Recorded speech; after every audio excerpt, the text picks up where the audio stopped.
તો ભારતની ભૂમિ ઉપર મનીષીઓ તો ક્યારથી અવતર્યા એનો તો સાંઈ કોઈ હિસાબ જ નથી. અને એ બધાને ભગવાને અંતઃજ્ઞાન અંતઃસ્ફૂર્ણા કરી અને વેદ પુરુષાય છે.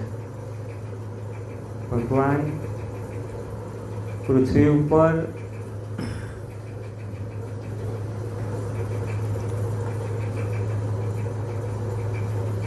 તમે બે કોમ્બો વાત કરું છું પેરેલલ આપણે સમજવા માટે કે એક બાજુ ગીતાજીની અંદર ભગવાન શું વાત કરે છે કે યદા યદાઈ ના યુગે યુગે સંભવામી, જે ભૂમિ ઉપર ભગવાન વારે વારે આવે છે, જે ભૂમિ ઉપર ભગવાન વારે વારે ન આવતા હોય ત્યાં ગુરુની જરૂર છે. આવતા હોય તો ત્યાં જરૂર ક્યાં છે મને કહો. પણ આપણને ભગવાનનું સ્વરૂપ સમજાવે કોણ?